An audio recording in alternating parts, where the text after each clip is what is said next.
Welcome to Extra Time. I'm John Gubba, and tonight I want to pay tribute to Ole Gunnar Solskjaer. A different feel to the show tonight. No VT packages, no live guest plan, just me and you. So far we've had a good result at Everton, where Leicester have dropped 3 points, beaten 2-1. That puts United in striking distance of the Foxes, who are now just 3 points ahead with 6 to play. And our final Premier League match of the season is, of course, at Leicester, who currently have a better goal difference by +9 goals. In the Chelsea match at half-time, it was 1-1, a penalty by Pulisic just before the break, then an injury-time equaliser by Souček. So all still to play for Ole's men, and after last night's win at Brighton, I thought it was a good time to sing Ole's praises. When Ole took over as caretaker, few thought he was a man to lead our club out of the darkness. His predecessor, Jose Mourinho, left us in disarray. As United fans, we were embarrassed with our football club. Morale was low. Players were underperforming, their fitness was below par. 18 months ago we were closer to bottom placed Fulham than league leaders Liverpool. I could go on, but I'm not here to slaughter Mourinho, just keeping my eyes on the comments there. Yes, as David Sutty says, another good win last night by United, and Jose Tedesco, evening. Rose Cook Monk, my good friend, the founder of the Duncan Edwards Foundation. I think we're a little bit thin on the ground tonight, but hopefully more people will catch us on the catch-up. Just over 18 months ago, after saying goodbye to Mourinho, not only has Ole made the job his own, he's silenced most of the doubters, and he's done it his way, the United way. In his very first statement on the official website, Ole summed up what he brought to the club. Manchester United is in my heart, and it's brilliant to be coming back to this role. I'm really looking forward to working with the very talented squad we have, the staff and everyone at the club.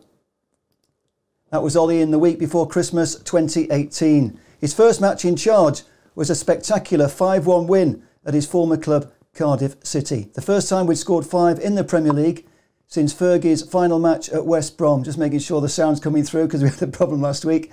Ironically, it was the same score Ole signed off with 8 years earlier as reserve team manager against Newcastle, a game I was at. Anyway, 3 of the players Ole restored to the side beaten the previous week by Liverpool when he took over were Anthony Martial, Paul Pogba and Luke Shaw. 3 of the players Mourinho failed to get the best out of. All 3 are now performing well for Solskjaer, and all 3 played last night at Brighton. I can see more people joining us. That's great to see. Bridie Murphy, John Chan, thank you for joining us, my friends. I was going to say it's a shorter programme tonight because, as I said at the top, I think no VT packages, no live guests, just me and you. So let's get on with it. We're back to the form we started with under Ole when we won our first 8 matches and went 11 games unbeaten before losing in the first leg of a Champions League knockout against PSG. And who will ever forget how we turned it around in the second leg? Ole was given the job full time, but there was still a big challenge ahead. New players were needed and we'd have to wait until the summer to get started in the transfer market. Meantime, a dip in form in the second half of the season saw us miss out on Champions League qualification. We finished up 6th, 4 points behind Arsenal, without a win in our final 6 matches. A run that went from bad to worse after being crushed 3-0 in Barcelona to exit the Champions League. Cue the Ole out brigade. But Ole knew what he wanted. He had his eyes on long-term success. He knew major surgery was needed to rebuild our club. Let's have a look at players who went out. Out went Romelu Lukaku in the summer, Alexis Sanchez, Chris Smalling, Ander Herrera, Antonio Valencia. They were the big name departures, some of those on loan of course. And in came Harry Maguire, Aaron Wan-Bissaka and Dan James. But just as importantly, Ole was giving younger players a chance in the first team squad. Not all the youngsters have graduated of course, but there have been some standout success stories. Mason Greenwood, Brandon Williams, Scott McTominay are all following the trail blazed by Marcus Rashford. Rashford and Anthony Martial, 2 players who've thrived under Ole, hit the ground running. Just slowing down because we had a little bit of interruption there with the internet. I am sort of looking at possibly having a break from doing this show because the internet is not so good.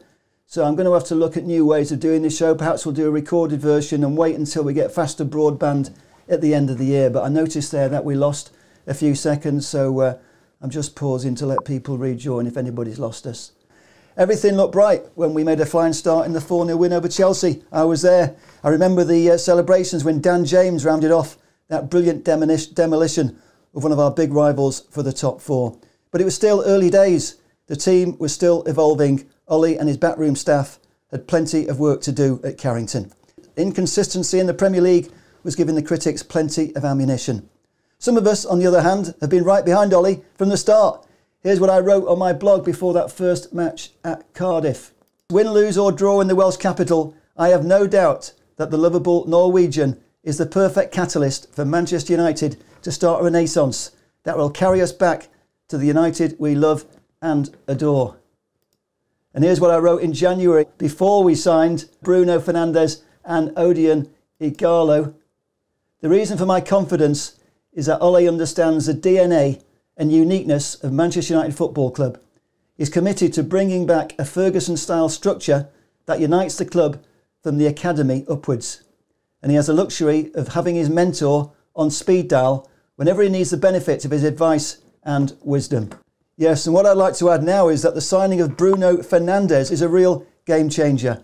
Just like Eric Cantona was the signing that completed Alex Ferguson's winning formula to deliver our first Premier League title, Bruno is one of those players that makes the whole team tick.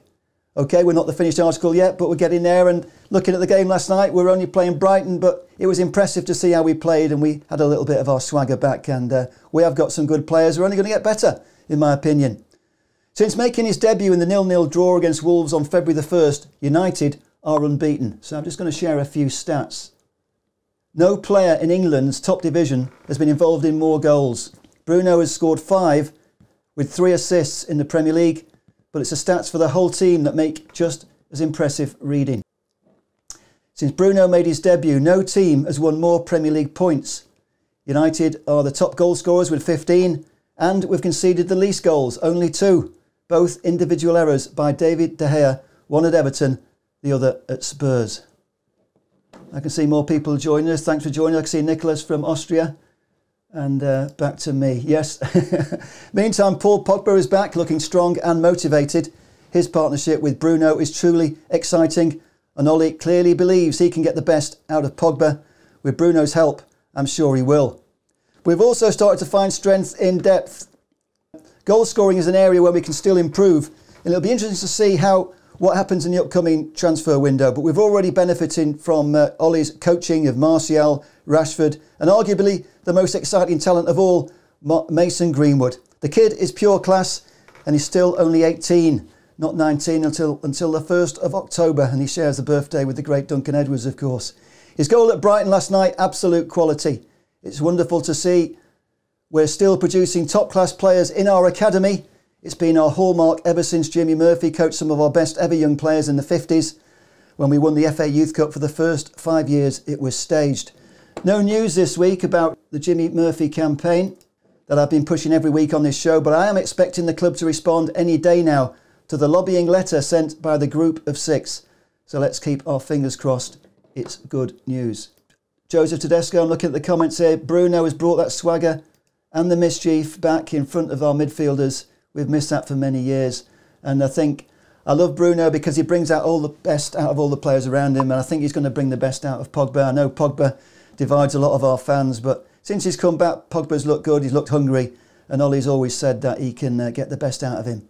So let's thank our lucky stars for the likes of Rashford, Greenwood and Williams coming through. Our guarantee that all will be stars for many years to come under Ollie if he's given the time to complete the job. Things can change quickly in football. A couple of bad results will always intensify the pressure. OK, I'm just pausing again because we lost the internet connection is again not doing very well. I've cut it down to 1 camera this week to see if that makes any difference. But I think the truth is that the broadband here is not so good. And I've got to look, as I said earlier, about looking at new ways of doing this show.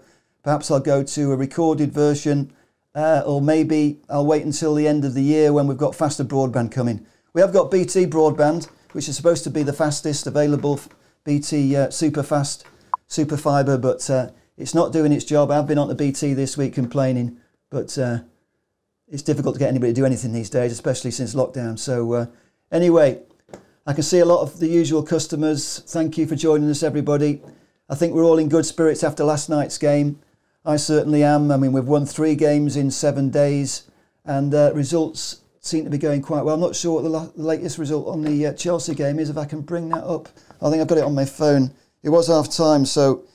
Oh, West Ham have taken the lead. Hey! West Ham 2, Chelsea 1. So West Ham are doing this. It's been a good night so far. Leicester dropping 3 points. Chelsea potentially dropping 3 points. That means on Saturday, if we beat Bournemouth, potentially we could be going above Chelsea and Leicester. We can certainly be catching them up. It's all still to play for with 6 games to go. And yeah, I'm enjoying this. Restart of the season. You know, a lot of people were disappointed because it handed the title to Liverpool, but in all fairness, they deserved it, and it's time to move on. It's time to knock them back off the perch, and as I keep saying, I think Ole is the man to do that. Yes, comments coming in. Bridie Murphy, great win last night, as we've said, but even better tonight with the other teams not doing so well. Obviously, Chelsea can still win that game, so can't count our chickens, but Leicester have lost their game. And Leicester possibly going to be distracted by the coronavirus. You know, Leicester's become a hotspot, and I think Leicester had their peak before the lockdown came, and United hasn't affected us. I mean, 15 games now unbeaten, that's fantastic. We've gone past the form that we started off with when Ole became the most successful start to a managerial career when he won his first 8 games. I think it was 8 games. I think I said that earlier, and unbeaten in 11, but now we've gone even better. 15 matches unbeaten. We're really in the mix for the top 4, and we've got 2 cups to aim for. We're pretty much as good into the next round of the Europa League, having won away against Lask. So we're in the final lock-ins of that, and we're in the semi-finals of the FA Cup. So, you know, I don't think anybody's going to want to play Man United at the moment, and our Premier League run-in is pretty good, to be honest. We've not got any of the really big teams. The biggest team we've got to face really is our last game away at Leicester, and that could be a winner takes all, who knows, but much depends, of course, on what happens. And keep my eye on the signal because I want to make sure we don't get cut off. I've been cut off twice so far, so I've resumed the connection, and I guess we've probably lost a few seconds in between there. I have to confess I've been prioritising paid for work this week. I had to make a film for my friend Phil Downs, who's used to run the MUDSA, Man United Disabled Supporters Association. I've made a little political film for him, which is going to be released in the next few hours. I'll let him release it and I'll let him tell you about it. But it's something different from sport. I don't just do sport, but obviously sport is my passion, and Man United very much so. I'm not sure if we're still there. The signal cut out. Jean Lloyd, don't have to apologise, my friend. I hope you're feeling well after being in hospital, and congratulations to you and Brian on your 50th wedding anniversary. I can't believe that you're actually spending time coming to see me. You should be celebrating. Signals keeps going, so I'm going to say goodbye, folks, and hope West Ham can hold on in that game, because it's all shaping up for the weekend for when we play Bournemouth, and it's going to be an exciting end to the season. So thanks for joining me again tonight, guys, and see you next time. Cheers. I need a haircut, by the way. I've had a haircut for 5 months.